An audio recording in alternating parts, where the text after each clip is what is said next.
Now example number 14 class 11 chapter 2, draw the graph of the function r to r defined by fx equal to x cube। तो देखो यहाँ पे graph ही बनाना है हमें, और कुछ भी फाइंड नहीं करना है। जैसे पहले क्वेश्चन में डोमेन रेंज चाहिए था, तो ग्राफ बनाने के लिए पहले फंक्शन देखो। तो ये आपका फंक्शन है, रियल नंबर से रियल नंबर में डिफाइंड है, और फंक्शन क्या है आपका f x equal to x cube है। ठीक है, तो ग्राफ बनाने के लिए हमें सबसे पहले क्या चाहिए, यहाँ पे टेबल चाहिए। टेबल होगी तभी तो हम ग्राफ बना पाएंगे। तो हम कुछ नंबर ले लेते हैं। तो ये 0, फिर ऊपर -1, -2, -3, -4 और 1 2 3 4 लेते हैं, और इधर इनकी मैपिंग इधर देख लेंगे। ठीक है, तो ये हमारी ग्राफ बनाने के लिए टेबल हो गए। कुछ पॉजिटिव नंबर ले लेते हैं, कुछ नेगेटिव ले लेते हैं। ठीक है, टेबल में हमने लिख दिया, कुछ मिडिल टर्म लिख दिया, और 0 होगा, और नेगेटिव ले लिए पॉजिटिव, क्योंकि रियल नंबर तो आप जब भी रियल नंबर देते हो तो हमेशा कुछ पॉजिटिव नंबर ले लो, कुछ नेगेटिव ले लो, डेसिमल कुछ भी नंबर ले सकते हो।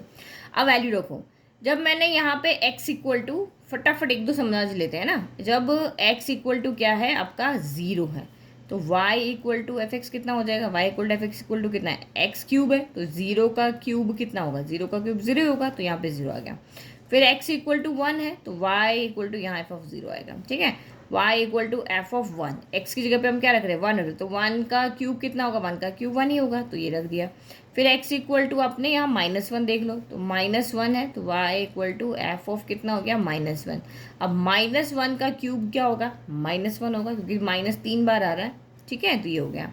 फिर x इक्वल टू जब आपका यहाँ पे 2 है, तो y इक्वल टू कितना हो जाएगा, एफ ऑफ 2 हो जाएगा। तो एफ ऑफ 2 यानी कि 2 रखो, 2 का क्यूब कितना होता है, 2 का क्यूब आपका यहाँ पर 8 होता है, तो ये 8 है, तो ये -8 आएगा।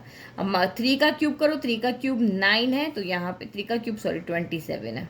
ठीक है, 27 है, तो यहाँ -27 आएगा। 4 का क्यूब कितना हो जाएगा, 64। ठीक है, तो यहाँ पे माइनस का 64 आ जाएगा। बस इतना इनफ है, ये 5 की जरूरत नहीं है। चलो अब ग्राफ बना लेते हैं।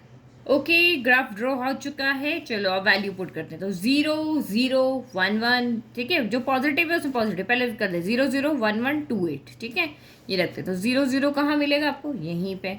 1 1, तो यहाँ 1 होगा, यहाँ 1 होगा, क्योंकि वैल्यू बड़ी थी इसलिए 2 का इंटरवल रखा है, अपनी मर्जी के अकॉर्डिंग रख सकते हो।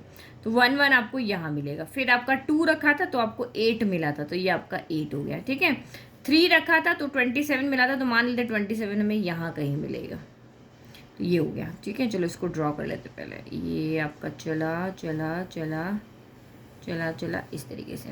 चलो अब नेगेटिव में वैल्यू रखो। तो ये -1 है तो -1 है, -2 है तो -8 है।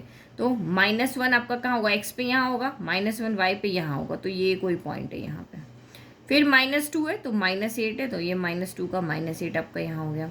फिर -3 रखा, -3 आपका यहाँ है, तो -27 आ रहा होगा, तो यहाँ आ गया। तो ये वैल्यू आपकी इस तरीके से चल रही है, इस तरीके से। ग्राफ बनाना कोई बड़ी बात नहीं है ना। तो ये आपका ग्राफ बना। ठीक है, तो ये हमारा यहाँ पे क्या बन गया, ग्राफ। क्योंकि ग्राफ वाले क्वेश्चन है ये सारे बहुत इंपॉर्टेंट क्वेश्चन है, तो यहाँ टिक कर लो। एग्जाम्पल तो वैसे भी सारे ही इंपॉर्टेंट होते हैं। आई होप आपको क्वेश्चन समझ में आ गया। Thank you.